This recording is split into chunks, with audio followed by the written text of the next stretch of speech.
అంటే చికెన్ తీసుకునేటప్పుడు age groups బట్టి కూడా ఏమైనా ఫుడ్‌లో హ్యాబిట్స్ చేంజెస్ ఉండాలంటారా? అంటే ఒక పర్టిక్యులర్ ఏజ్ వరకు పిల్లల వరకు చికెన్ అంటే ఈ కైండ్ ఆఫ్ ఫుడ్ ఐటమే వాళ్ళకుండాలి. లేదా ఒక పర్టిక్యులర్ ఏజ్ దాటిన తర్వాత యంగర్ జనరేషన్‌కి ఇటువంటి చికెన్ అయితే బావుంటుంది. ఇలాంటివేమైనా సజెషన్స్ ఉంటాయా? లేదంటే ఏ ఏజ్ గ్రూప్ అయినా ఎలాంటి ఐటెమ్ అయినా తినేయచ్చా చికెన్‌లో? ఓకే. సో, యూజువల్‌గా మీరు కిడ్స్ నుండి స్టార్ట్ చేస్తున్నారు కాబట్టి, హ్మ్. మనము కిడ్స్‌కి యూజువల్‌గా ఫ్రైడ్ ప్రొడక్ట్స్ ఇవ్వం. ఎక్కువ నూనెలో ఫ్రై చేసినవి ఇవ్వం. ఇంకా మసాలాస్ ఎక్కువున్నవి ఇవ్వం. ఇప్పుడు వాళ్ళ మేబీ లైక్ 2 ఇయర్స్ ఓల్డ్ వాళ్ళకి గ్రిల్డ్ చికెన్ లాంటివి అంటే ఎక్కువ స్పైసీ ఉన్నవి, ఎక్కువ ఫ్రై చేసినవి ఇవ్వద్దు. సో, ఇంట్లో పాన్ ఫ్రై చేసినవి లేకపోతే కర్రీస్ ఫామ్‌లో ఆర్ బాయిల్డ్ ఫామ్‌లో, సూప్స్ ఫామ్‌లో అలా ఇస్తే బెటర్.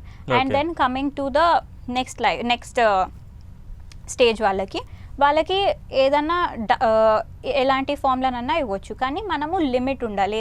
దేనికన్నా మన అవసరం దాన్ని బట్టి ఎక్కువ కన్జ్యూమ్ చేయొద్దు. ఓకే. హ్మ్. దాన్ని బట్టి ఉండాలి. And then again compare to elder population మనము మన అమ్మమ్మ, తాతయ్య, నానమ్మ వాళ్ళకి చూస్తే మనము మరీ ఆయిల్‌లో ఫ్రై చేసినవి వాళ్ళకి కొంచెం తక్కువ ఇయ్యాలి. ఎందుకంటే వాళ్ళకి అగైన్ డైజెస్టింగ్ దాంట్లో అవి వాళ్ళకి ప్రాబ్లమ్ ఉంటుంది కదా! సో, వాళ్ళకి స్లోలీ డైజెస్ట్ అవుతాయి. ఇంకా ఈజీలీ డైజెస్ట్ అయ్యే ఫార్మ్‌లో మనము వాళ్ళకివ్వాలి. ఓకే. అంటే